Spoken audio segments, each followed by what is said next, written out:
My name is Sandra Evans, and I never thought my life could change so drastically in one day.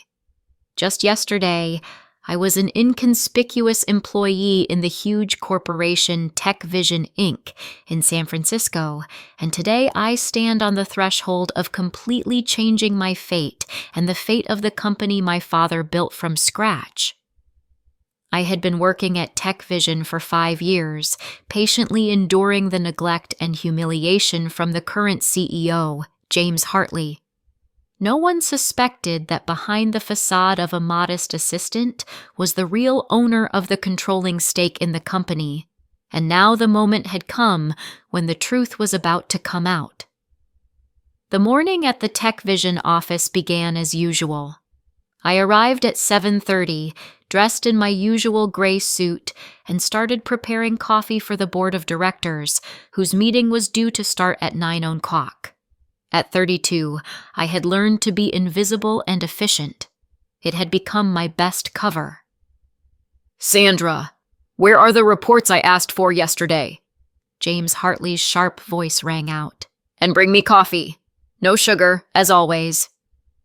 I nodded with a servile smile, watching as James and his closest allies, CFO Alex Rogers and Marketing Director Melissa Green, entered the boardroom, laughing and discussing their recent trip to Las Vegas. "Did you see his new Ferrari?" Melissa whispered to Alex. "They say it cost $500,000. They didn't know that every conversation, every deal, and every corrupt decision had been carefully documented by me over the past 5 years. On my personal computer, protected by the most advanced security systems, I kept evidence of embezzlement, offshore accounts, and bribes that had tarnished the reputation of the once respected company. In my tiny office, I was reviewing for the last time the documents that were about to change everything. My phone vibrated. It was a message from Mike Donovan, the private detective I had hired. "Evidence of Hartley's fraud in the Silicon Valley project is irrefutable. Good luck." I remembered my last conversation with my father in the hospital 5 years ago. "Dad, I promise, I'll get back what belongs to us," I had whispered then, as he quietly handed me the documents confirming my right to the company. "Beware of James," were his last words. "He's a snake in an expensive suit." In the boardroom, the meeting was in full swing. James was boasting about a new technology project. "Thanks to cutting research and development costs, our profit has increased by 50%. He was saying, while Melissa casually took notes. "Sandra, bring more coffee," Alex ordered, not even looking at me. As I served the coffee, I noticed Melissa quickly hiding a folder with the logo of a Cayman Islands bank. There, I knew, was where the money stolen from the company was kept. A barely noticeable smile flashed across my face. Tomorrow would be the day. An extraordinary shareholders' meeting had been scheduled, and none of them suspected it would be their last day in power. The main conference hall of TechVision was bustling with activity. Minority shareholders, notaries, and lawyers were taking their seats, while James Hartley sat at the head of the table with his usual self-confident smirk. "Good morning, everyone. Before we begin, someone call Evans to bring coffee," James ordered, eliciting restrained smiles from his minions. "That won't be necessary," my voice sounded from the door. I entered, but this time not in my usual gray suit. I was wearing an impeccable black designer suit, red high heels, and my posture radiated confidence and power. James's face changed when he saw me. Following me were 2 FBI agents and the famous corporate lawyer David Stern. "What does this mean? Who gave you permission?" James began, but I interrupted him. "Dear shareholders," my voice was firm and clear, "I am Sandra Evans, daughter of Robert Evans, the founder of this company and owner of 51% of TechVision Inc. shares." A murmur of surprise spread through the hall. Melissa dropped her tablet, and Alex choked on his water. "This is absurd," he shouted, standing up. "Security!" James yelled. Security is already aware of the situation, I replied with a smile. Chaos began in the hall. Minority shareholders looked at each other in bewilderment as I displayed letters and bank documents on the main screen. How did you forge my father's signature on his deathbed, James? Or how did you threaten his doctor to change the death certificate? I asked, looking straight into the eyes of the man who had stolen the company from me 5 years ago. FBI agents began to move strategically towards the exits. Melissa, trying to maintain calm, intervened. "Sandra, dear, I'm sure we can come to an agreement." "An agreement? Like the one you made with Judge Thompson? I have recordings of those conversations too, I replied. Alex, seeing everything falling apart, tried to play his last card. "She's lying! This is a conspiracy!" I pulled out the last document. "Like you planned in Las Vegas last month? I have witnesses, recordings, and every document confirming your crimes." James, realizing he was cornered, suddenly jumped up, pulling some device out of his pocket. "All you need to know is that I can destroy everything you love," he shouted, pressing a button. At that moment, all the screens in the room froze. Panic momentarily gripped everyone present, but remained calm. "You won't be able to do that, James," I said, my voice as hard as stone. "You've already lost everything. You can destroy the servers, but you can't destroy the truth." My words, like a sharp knife, pierced the atmosphere of tense silence.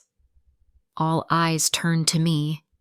I stood face to face with the man who had tried to destroy my family, my company, and my future.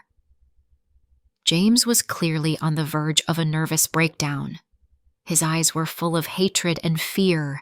His hand holding the device was slightly trembling. But I was ready for anything. I knew my opponent couldn't defeat me. "James," I continued, softening my tone, "think about your daughter, Emily. How do you want her to remember you? Do you want her to be proud of you? Or do you want her to learn that you destroyed everything we built?" This message was a blow below the belt, but it was necessary. James looked as if he had been wounded. His gaze lost focus, and his hand lowered slightly. At that moment, one of the FBI agents standing nearby rushed forward and disarmed James. James Hartley was arrested and stripped of all his power in the company. His plan had failed. The room filled with a deep sigh of relief. I addressed the gathering. "Today, we have written a new chapter in the history of this company. This is not just a victory over corruption. It's a victory for the future. We will restore justice and return the company to the hands of those who truly care about it." I nodded to the auditor and gave him the signal to start reviewing all the documents. At that moment, I felt that my struggle had not been in vain. I had not just saved the company, but restored my family's honor and strengthened its future. But although I had already achieved my goal, this victory was, in essence, just the beginning of the journey. There was a long process of restoration ahead, but I was ready for it. With such a determined spirit, and with the support of those who believed in me, I could handle any threat. In the hall, all eyes were fixed on James and me. We exchanged tense glances. "James," I said softly, "Emily is better than you think. We've been communicating for many years." These words shocked James. "That's impossible," he whispered. "She knew something was wrong with the company. She came to me 2 years ago, worried about you. Remember that bracelet she gave you for your last birthday? Or the Stephen King book she supposedly bought at the bookstore?" James's eyes filled with tears. His mask of arrogance began to crumble. She said it was from a friend at work, he mumbled. I took another step forward. James, you still have a chance to do something right. For Emily's sake. The data erasure device fell from his hands. I just wanted to give her the best, he mumbled, his voice breaking. I know, I replied. But money isn't everything. She needs a father, not a fugitive criminal. Breaking into tears, James fell to his knees. FBI agents approached to arrest him. Ladies and gentlemen, shareholders, I addressed the hall. This ends here. It's time to build a new future for Tech Vision. The silence after James's capitulation was broken by applause. At first it was timid, but soon the entire audience was applauding. The tension disappeared, giving way to relief and admiration. Touched, I raised my hands to calm everyone. Thank you, but this is not my personal triumph. This is the beginning of a new era for the company. I went to the big screen, activated a presentation, and graphs and projects appeared on the screen. Our first step is to create a new, transparent, and ethical board of directors. We will implement new standards and create an independent ethics committee. We will also open a fund to support young talents in the technology sphere. A murmur of approval filled the hall. It's time to make Tech Vision known for its innovations and honesty, not greed, I added. I paused, looking into the eyes of each person present. I know many of you are wondering why I chose this path, why I didn't reveal my identity earlier. The answer is simple. I needed to understand every mechanism of this company, from the lowest to the highest level. I had to personally experience all the injustices to then eradicate them. My voice trembled slightly, but I remained firm. My father created this company not only to make money, but to change the world for the better. And today we begin not only to restore his legacy, but to build a future that we will all be proud of. The ovation was deafening. Everyone stood up and applauded. At that moment, the doors opened again, and a young woman ran into the hall. She threw herself into my arms. You did it, Aunt Sandra!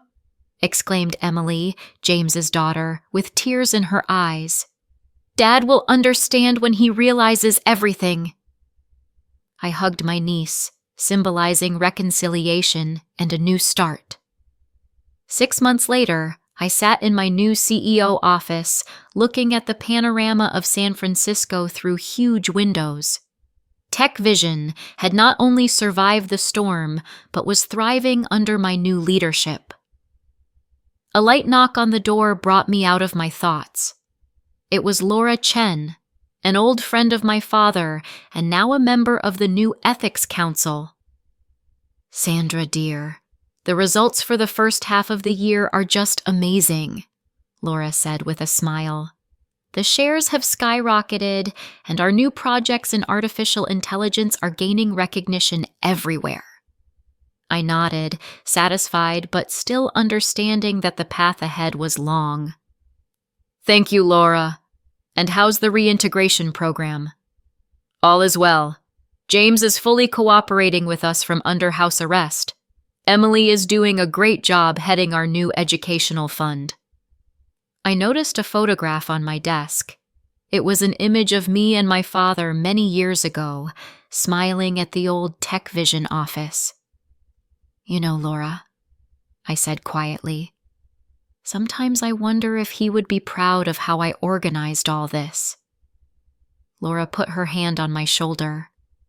Dear, he would be more than proud. You've turned his legacy into something greater and nobler than he could ever have dreamed of. I smiled, experiencing mixed feelings of nostalgia and determination. Thank you, Laura. Now ready for the meeting with new investors. We left the office, ready to face new challenges that lay ahead. There was a long road ahead, But I was confident that together we could make TechVision not only a successful company, but a force for good in the world of technology. As we walked down the corridor, I noticed young employees nodding respectfully to me. Their eyes were burning with enthusiasm and hope. I realized that my struggle was not only for the company or my father's memory, but for the future of these young talents, for their dreams and ideas.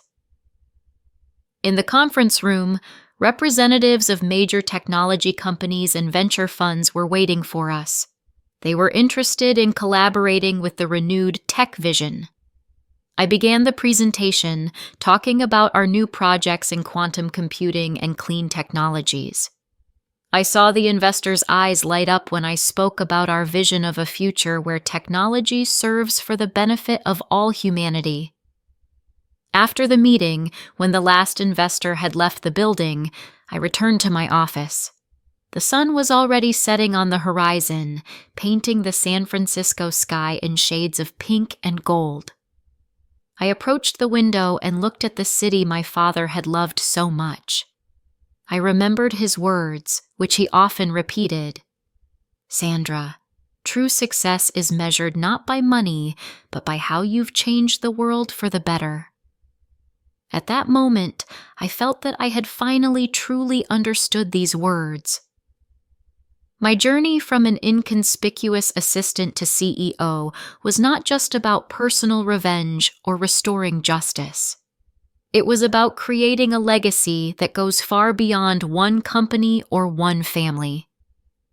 I took out my father's old notebook from the desk drawer. On the first page was his favorite quote: "Great opportunities are born from great challenges." I smiled, realizing that my biggest challenge was just beginning. There was a lot of work ahead.